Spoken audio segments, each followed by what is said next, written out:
Hi, my name is Lexi. Welcome back to my channel, and today is my March 2022 weight update.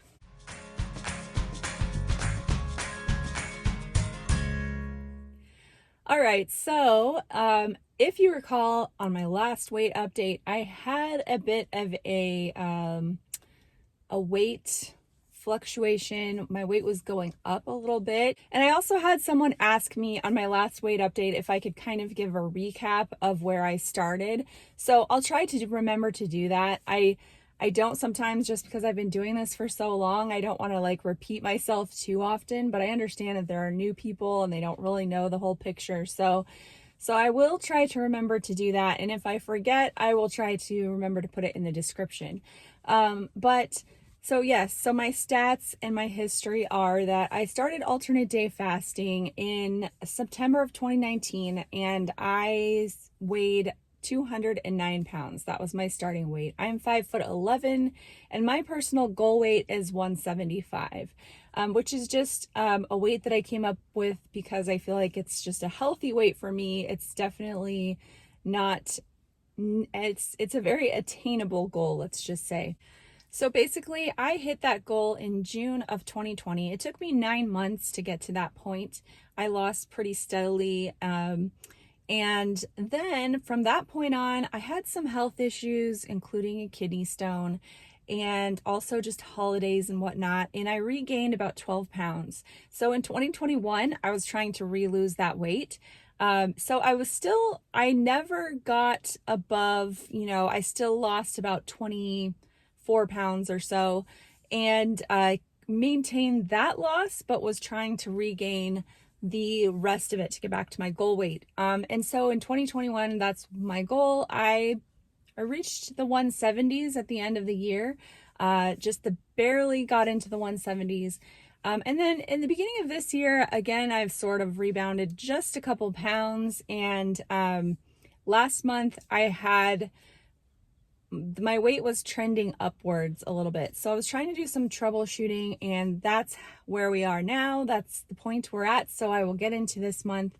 And the last weigh-in that I had was February 25th, and that was 181.8. So a couple pounds above that low for this kind of weight loss cycle. And March 3rd, I was up some more, 183.4. So that was 1.7 pounds up. The reason for this was I was on my cycle.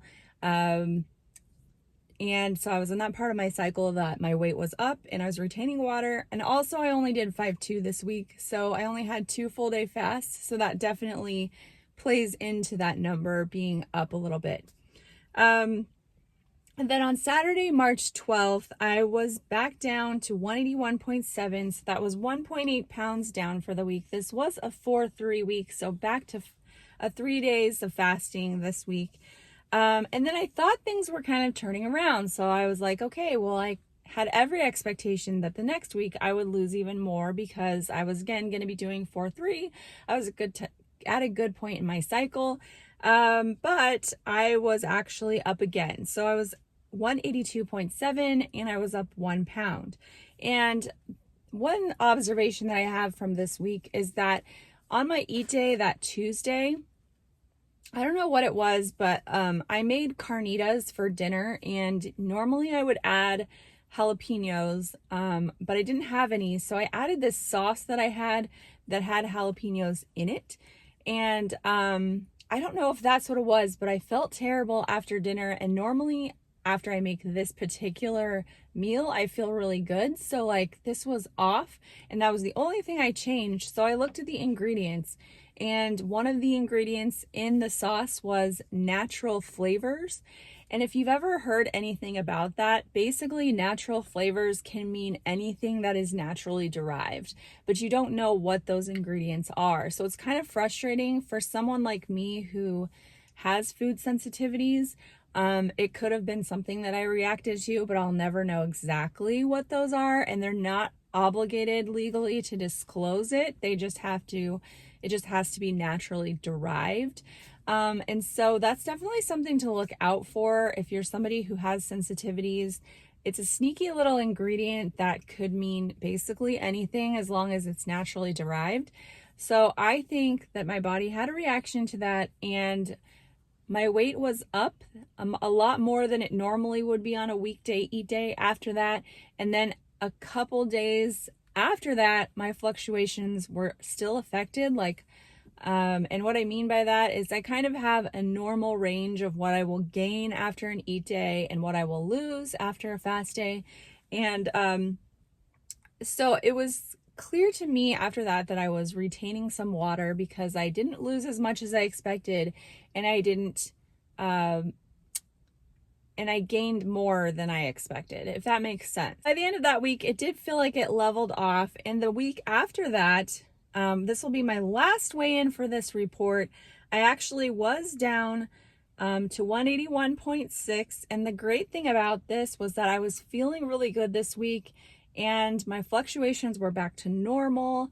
And so that was 1.1 pounds down, and this was also just a 5-2 week. So this was still only 2 days of fasting, but I was able to get back down. So for the entire month, that was a 0.2 pound loss. No, nothing glamorous or exciting, but a loss is a loss. And I did feel like by this point, things were starting to shift. And so I want to talk now. After I share with you, I will show you my Happy Scale app, and you can see that it is still registering in the red.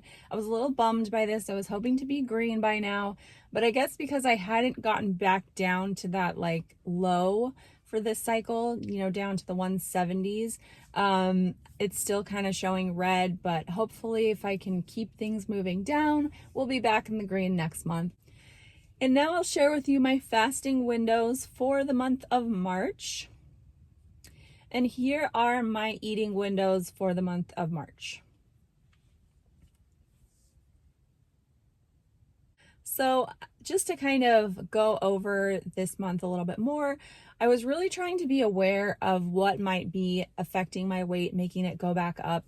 I also wanted to mention that on my last weigh-in video, when I was talking about being up a little bit and whatnot, somebody reminded me and mentioned that our bodies tend to have like a set weight that they prefer to be at. And sometimes when you get to that weight, your body just sort of pushes against you and doesn't want to move away from that. I'm not really sure what that is. I don't think anyone has ever discovered what creates that set point, but you can change it. It just takes time, and sometimes you have to really work to reassure your body that everything is okay, and you're not starving, and you're gonna be fine, and we can stay at this weight, and we can move even further down. And sometimes that takes a while, so that's definitely a possibility. The other thing, like I mentioned, is food choices, both in recognizing things that might be affecting me or you, if this is your case, like that sauce that I put into my meal. Things like that can really affect your weight fluctuations. And this is one of the huge reasons that I do weigh every day, because I like to see how certain things that I eat affect my body. And it has nothing to do with, oh, like this, eating this makes me fat or whatever. It's not that. But if there's some kind of inflammatory response that my body has to a certain food, then I do want to moderate that food and not eat a lot of it, because obviously it's not doing me any favors. And so there's that. And also I did have to kind of check in with myself and just realized that my sugar intake had definitely gone up over the months. I think it was definitely due to the holidays and stuff like that. And then those habits sort of just carried over into the new year. And so I was eating more sugar like on a daily basis these past few months than I had been like the fall before or whatever. It sort of gradually like increased, and I did sort of back away from it because there wasn't quite as much available, but I think I just had created more of a habit of eating more sugar. So I try to be aware of that and really just like not overdo it and, you know, not make it just like a habit, and really just have things when I really want them and can enjoy them, and not just like be mindlessly grabbing things all the time. And then the last thing that I wanted to mention was just that my cycle and my hormones may be a little off, and there's two kind of major reasons that I can see for this.